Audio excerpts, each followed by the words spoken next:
This is the Aftermarket Radio Network.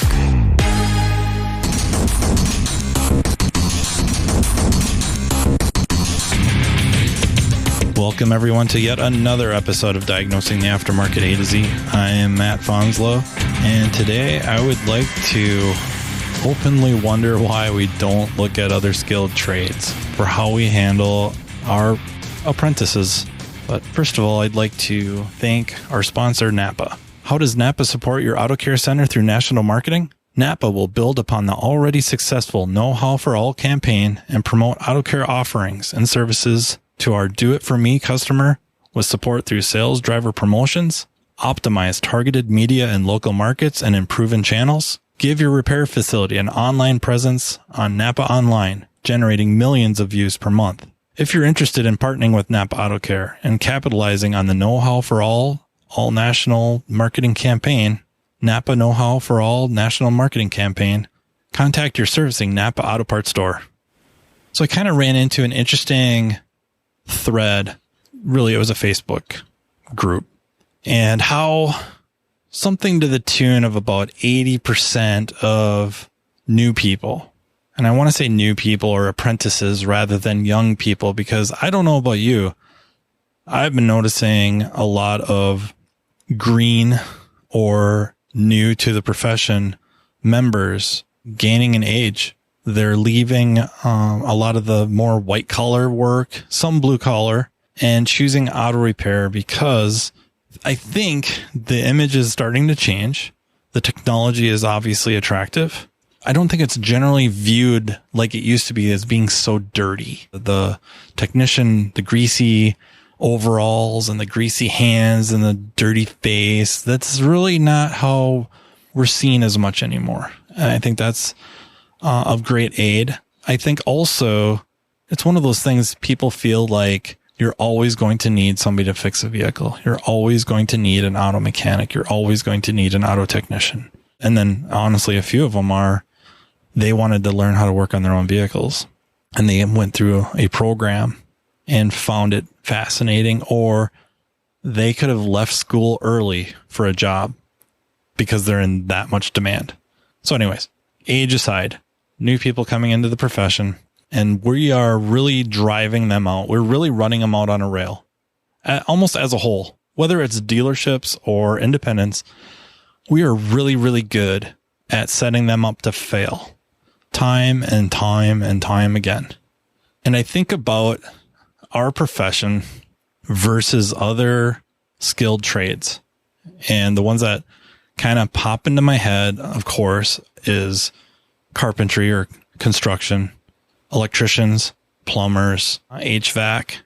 They kind of have either systems in place that I don't know that, like the business owners, when they're setting up their businesses and they're bringing people on, that they've got this SOPs all lined up for how they're going to handle new people. I don't know that it's really that. I'm sure some do. I don't think it's that as much as cultural. I think it's just the way it's always been, and probably predates schooling. You want to become an electrician. You know an electrician. He needs help. She needs help. They hire you on as an apprentice. And that means you're the grunt. And you might start out hauling tools and hauling parts, whatever, tubes or whatever, pipe, holding stuff up, holding a flashlight. You might do that for a while.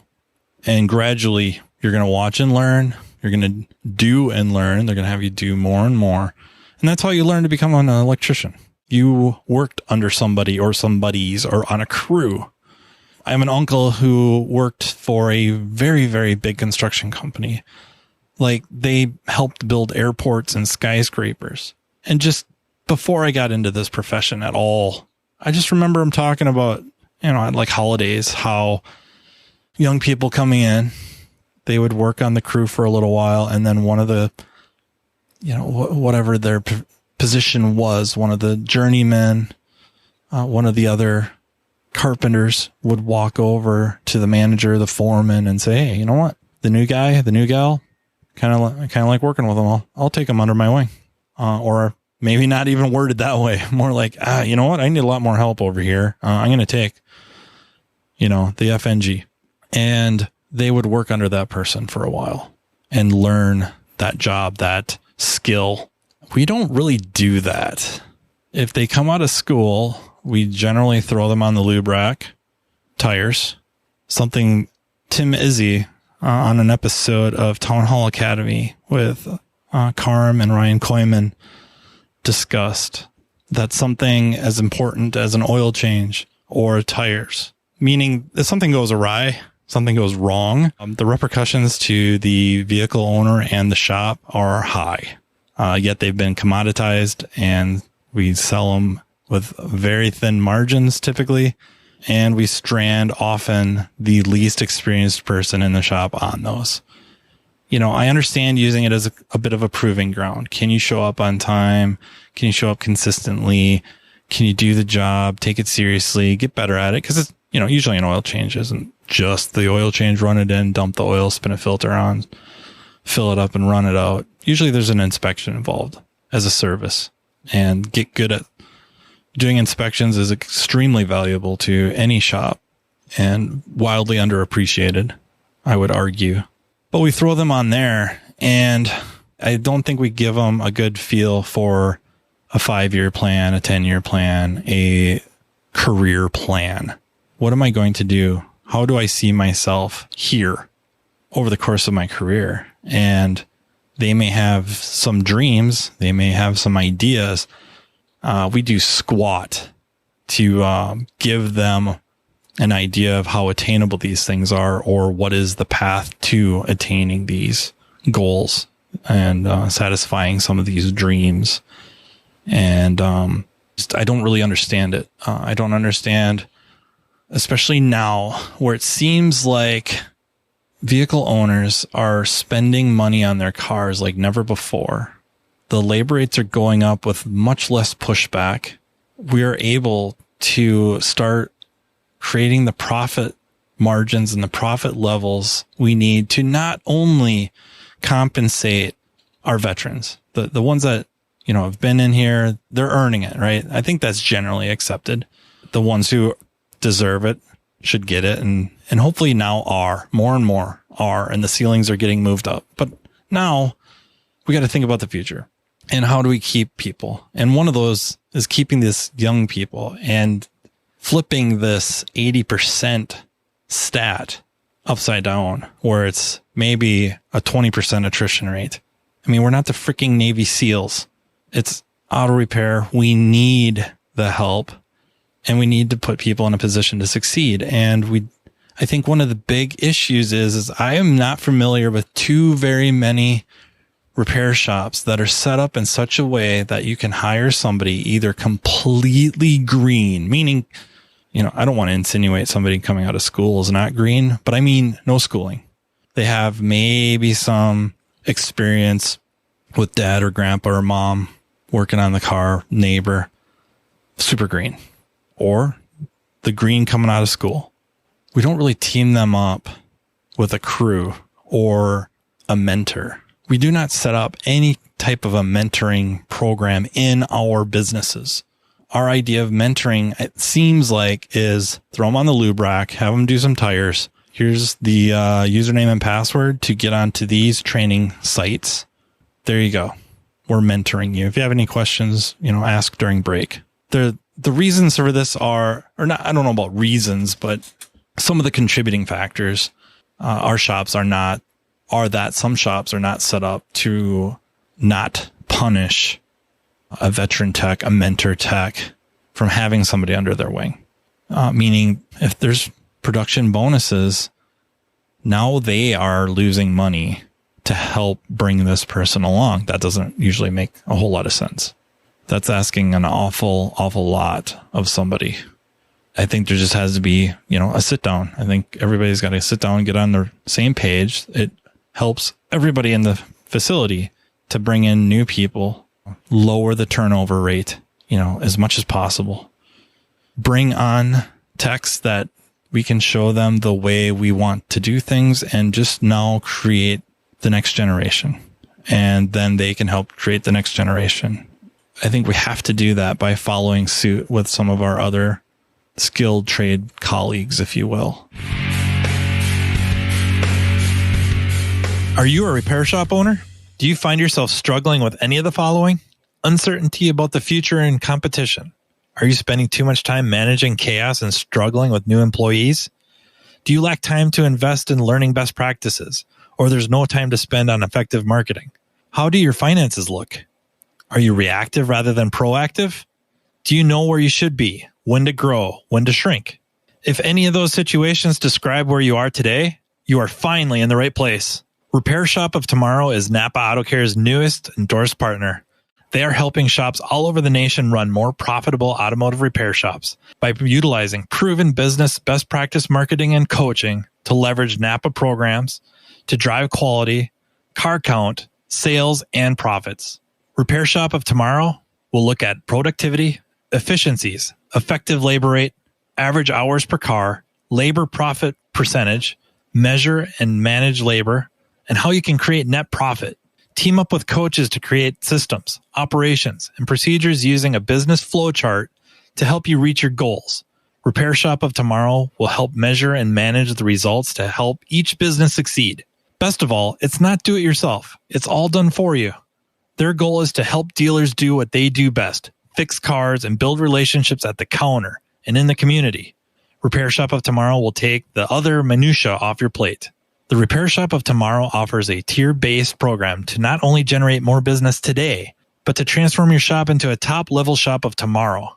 Repair Shop of Tomorrow can teach you how to make your shop profitable. They can teach you how to recruit and how to make more labor dollars for your shop. Interested in Repair Shop of Tomorrow? Call 440-545-1230 for a free 20-minute, no-obligation consultation, or contact your servicing NAPA Auto Parts store. We set up a situation somehow, some way in our shops that allow somebody to spend a while under somebody. So maybe I'll pick on our shop a little bit because we do kind of specialize under the umbrella. We have somebody that really all they do is oil changes, tires, if you will, C-level work that can spend some time with them, learning how to do an inspection. What are we looking for? How are we looking for it? How are we looking up what oil to put in? Usually, our shop service advisor does a lot of that, but honestly, they could spend a little bit of time with the service advisors. How do we find this out? And little tricks, what to keep your eyes open for. Then we have kind of, I would say, undercar. Yeah, I would classify them kind of undercar.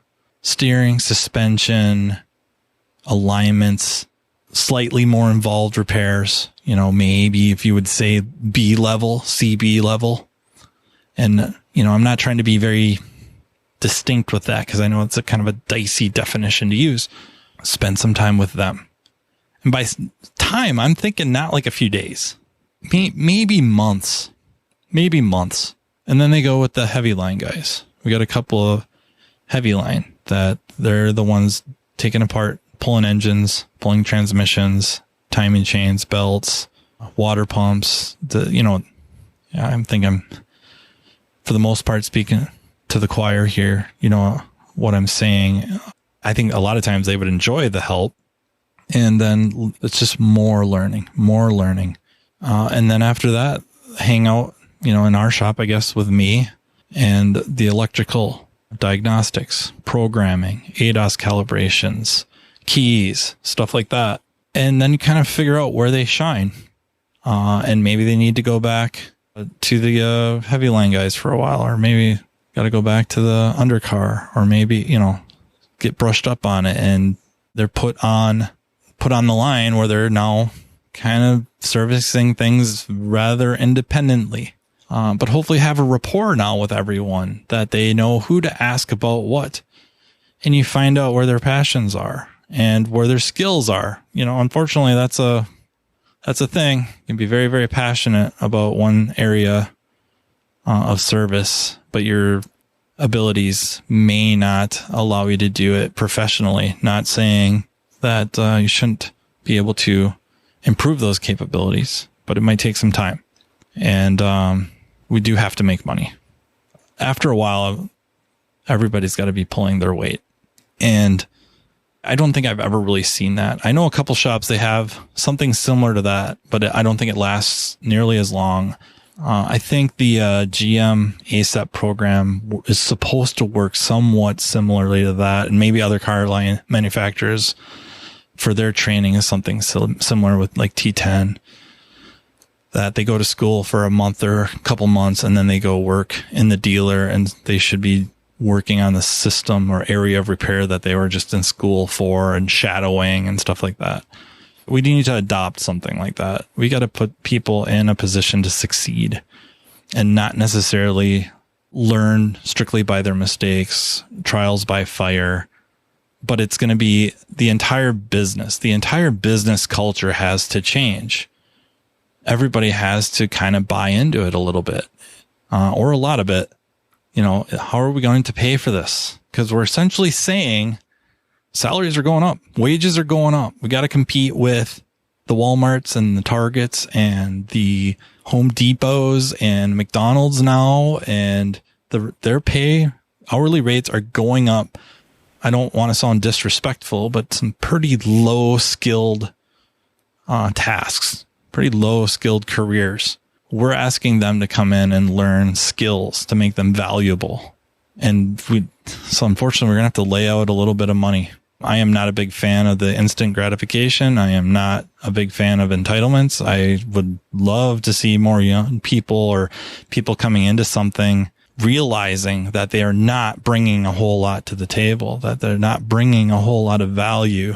Therefore, they are going to have to start out on a lower rung, with the idea that as they prove themselves with attitude and aptitude, and they can learn and, you know, fill the needs, the requirements of the job, that they will also move up. And then whatever the highest rung was going to be at this place that's going to start them out at a higher rung will be blown out of the water. So you're going to start out maybe a couple rungs lower, but you can end up many, many, many rungs higher. And I just don't know many people that think that way. It's a hard sell for us or anyone. And, you know, the reality is the other skilled trades, they're starting them out at the higher wages too, because they need people. And we have to figure out how to get those profits up. It's going to be a team effort. The entire machine of our businesses is going to have to increase profits to be able to shoulder, depending on the size of the facility, 1, 2, or more green apprentices who are not going to really generate anything. They are going to be, I mean, maybe for lack of a better term, Dutch might beat me up a little bit on this, deservedly so. They might be a cost of doing business for a little while until we can build them and give them a chance to hopefully blossom into a productive employee. I think we're just skipping all that. We don't even give them the chance. The ones that can make it either are too stubborn to quit, too scared to quit. But when they do, they quit, and they don't stick in the profession. They do not leave us and go work for another shop, or, you know, us as a profession. Most of the shops, they're out. They're out. And that doesn't bode well for the future by doing that. The average age has been climbing. It used to track with my age. Now it is much higher than my age, which is crazy to think about how that's happening, that we're just asking people to stay on longer and longer.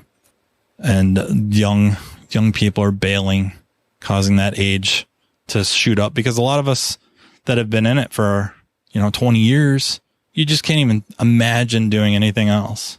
Even if you're dreaming about doing something else, you just can't picture yourself doing it. And hopefully we're changing that. Just hopefully as a whole, we're making it so there's less of that dreaming about doing something else. That's like, okay, I'm being treated pretty darn well now. Things are getting so much better, but now we need to lay the groundwork and, pave those paths for those apprentices to follow to reach success. And their success means our success. And I think that's how I will end this. Thank you very much for listening. I very, very much appreciate it. Don't hesitate to reach out to me via social media or email me at mattfonslowpodcast@gmail.com. Thank you so much to NAPA for sponsoring, and thank you so much to the Aftermarket Radio Network for your guys' support. And I look forward to the next one. Until then, take care. You've been listening to Matt Fonslow, Diagnosing the Aftermarket A to Z on the Aftermarket Radio Network. Follow Matt on your favorite listening app. He's very interested in what you have to say. Let him know what you'd like him to cover and come on the show. Matt is all for advancing the aftermarket. Find Matt Fonslow on social media and connect or on aftermarketradionetwork.com.